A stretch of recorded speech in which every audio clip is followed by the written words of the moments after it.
Bismillahirrahmanirrahim. Assalamu alaikum students. Students, our today's lesson topic is solving fractional equations.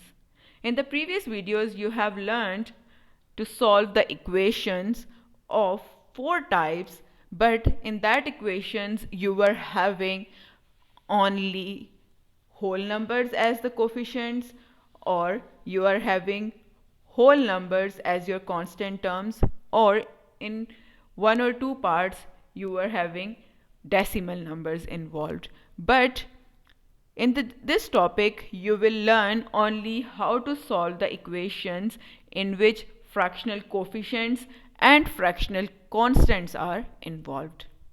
The procedure would be same like we were doing. Identify or combine your like terms. If you have involved brackets, expand the brackets first, then add or subtract. Right?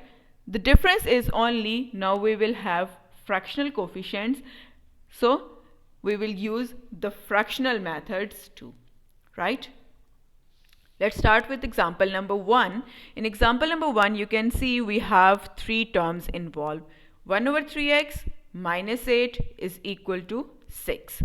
So first thing you have to do, you have to identify or combine your like terms. Identify your like terms, and your like terms are only 8 and 6. We have only one pair of like terms. Right? So I will keep 1 over 3x as its own place is equal to, now you have 6 on right hand side, so first write your number 6, then shift your number 8 on the right hand side. Now 8 is negative on your left hand side, it would be positive on the right hand side. Understood? 1 over 3 x is equal to 8 plus 6 is equal to 14. Students, you have two ways to solve this equation. Now you can multiply your both sides with number 3 to eliminate this denominator, right? And the other way that we most commonly use is write 1 in the denominator, make number 14 a fraction, then we will use cross multiplication procedure. The cross multiplication procedure is we will multiply the numerator of the fraction on our left hand side with the denominator of the fraction on our right hand side. Similarly, on our right hand side we will multiply the numerator of the fraction with the denominator of the fraction on left hand side. How you will write that? Write the numerator first. Write the numerator.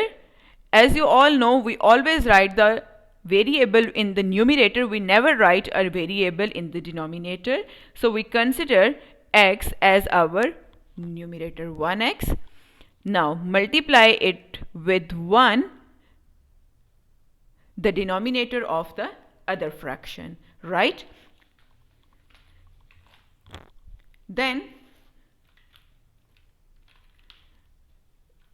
is equal to, now you have to multiply the numerator 14 with the denominator of this fraction, right?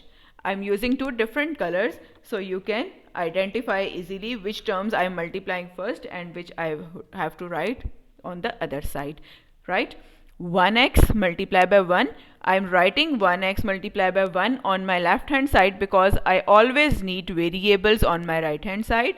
On the other side I need constants, so here I will write 14 multiplied by 3. This procedure is called the cross multiplication, what we will call cross multiplication, right? We will use cross multiplication procedure in these fractional equations, right?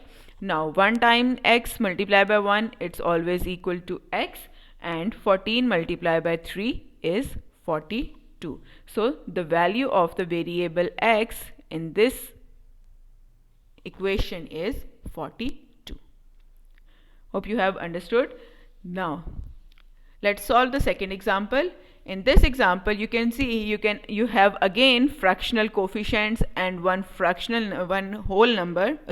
mixed number. So we will use the same procedure, but before that I will convert this mixed number into an improper fraction. Multiply the denominator with the whole number and add the numerator.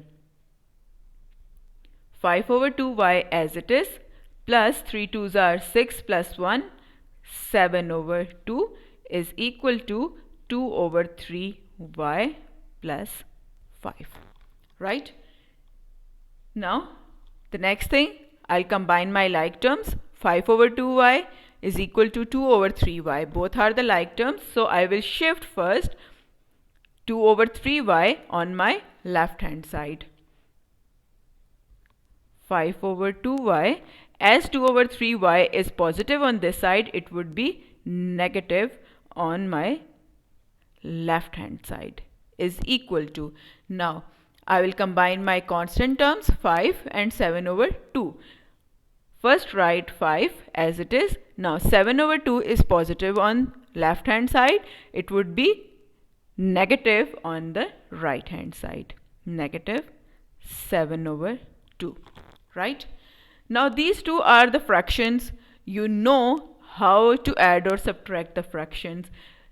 You can see both have different denominators, so fractions with different denominators are unlike fractions, and you can never add or subtract unlike fractions, right? So first we will convert our unlike fractions into like fractions, then we will solve. And how we will do that?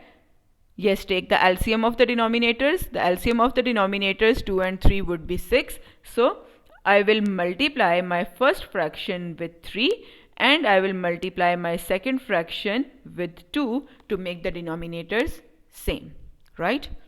Now see on your right hand side, 5 is a whole number. I will convert it into a fraction by writing 1 in the denominator, right? Then again, these two are the unlike fractions. Convert them into like fractions by multiplying your first fraction with 2. Now you can see both will have same denominators, right?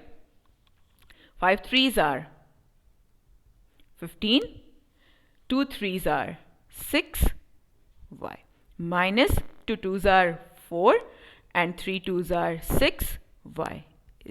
Now see, both are converted into like fractions. Now 5 2s are 10 over 2 minus 7 over 2. No need to multiply this fraction, because if we will multiply our first fraction with 2, both will have same denominators. Now you can see we have two pairs of like fractions. Now you can add or subtract directly. 15y minus 4y, or 15 minus 4, 11 over 6y. When you will add or subtract fractions, always remember you cannot add or subtract the denominators. You will only add or subtract the numerators, right? So 10 minus 7, 3 over 2.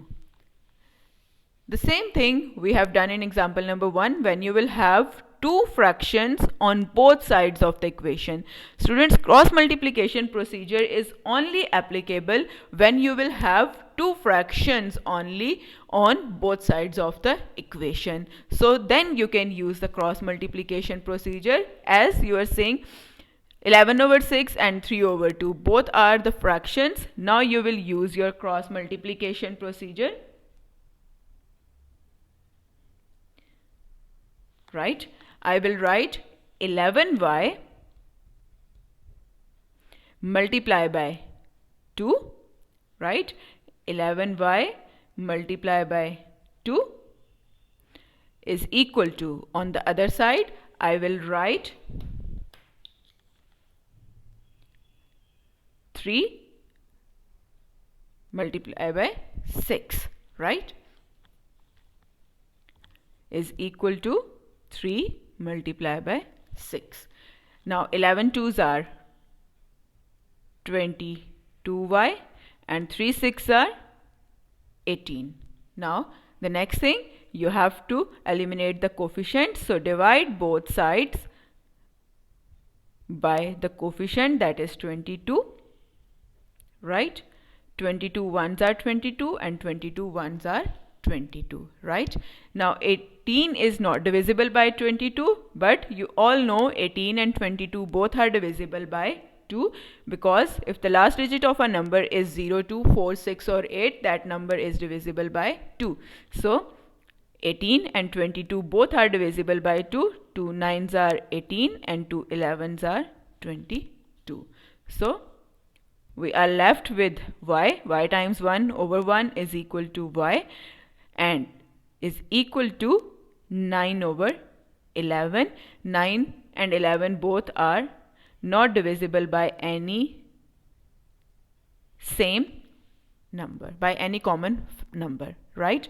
Because 9 is only divisible by 3 and itself, and 11 is a prime number, so both are not further divisible by any common factor, right? Hope you have understood the procedure of solving fractional coefficients. The new thing we have learnt in our today's lesson is the cross multiplication, and students, always remember, you can do the cross multiplication only when there is two fractions involved on both sides of the equation. When there is any other term involved like this, you cannot do the cross multiplication at this step. You need two fractions only on both sides of the equation, then you can use the cross multiplication procedure. Hope you have understood the procedure. Watch this video again 2 to 3 times at least, so you can understood the procedure easily. After watching this video, you have to solve the assignment yourself, and always try to solve the assignment yourself. If you face any difficulty, you can contact me. Thank you. Take care. Allah Hafiz.